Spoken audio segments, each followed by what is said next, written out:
তো কেমন আছেন সবাই? আশা করি সবাই ভালো আছেন। তো বর্তমানে আপনারা আমার হাতে একটি 2 ওয়ার্ডের রেজিস্টার দেখতে পাচ্ছেন, যেটা আপনারা অনেকেই ব্যবহার করে থাকেন। কিন্তু আপনারা কি কখনো ভেবেছেন এই 2 ওয়ার্ডের রেজিস্টারটিকে যদি আমরা ডিরেক্টলি 12 ভোল্টে কানেক্ট করি তাহলে কি হবে? আজকে এই প্রশ্নটির উত্তর খোঁজার জন্যই আমি সরাসরি এটিতে 12 ভোল্ট ইনপুট দিয়ে দেখব আসলে এটি কি হয়। পাশাপাশি মেপে দেখার চেষ্টা করব এটির তাপমাত্রা কত হয় 12 ভোল্টে ইনপুট দেওয়া অবস্থায়। তো চলুন বেশি কথা না বাড়িয়ে ভিডিওটি শুরু করা যাক। তো এখন আপনারা আমার হাতে 12 ভোল্টের মেইল কানেক্টরটি দেখতে পাচ্ছেন, যেটাতে 12 ভোল্টই আসতেছে। তো এখন আমি এই 2 ওয়ার্ডের রেজিস্টারটিকে সরাসরি 12 ভোল্টের সাথে কানেক্ট করে দেখব। পাশাপাশি এই মিটারটি দিয়ে দেখার চেষ্টা করব 12 ভোল্টে থাকা অবস্থায় এটির তাপমাত্রা কত হয়। তো আপনারা দেখতে পেলেন এটিতে কিন্তু আমি 12 ভোল্ট সাপ্লাই দিয়ে দিলাম। তো এখন আমি যদি এই মিটারের এই অংশটি 2 ওয়ার্ডের এই রেজিস্টারের উপরে রাখি তাহলে দেখতে পাচ্ছেন ধীরে ধীরে কিন্তু তাপমাত্রা বাড়ছে।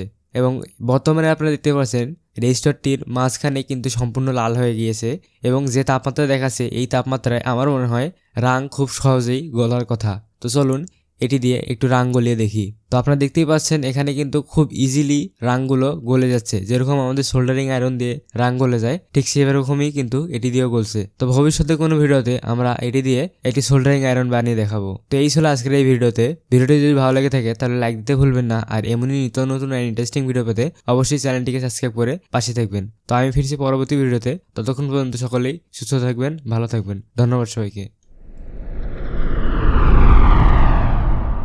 বন্ধুরা, আপনারা কি জানেন বর্তমান প্রযুক্তি এতটা উন্নত হয়েছে যে এখন আপনাদের ড্রোন ক্যামেরা সাথে নিয়ে বের হতে হয় না। আপনারা আপনাদের ফোন থেকে ছবি তোলার জন্য ড্রোন ক্যামেরা বের করে আবার সেখানে রাখতে পারবেন।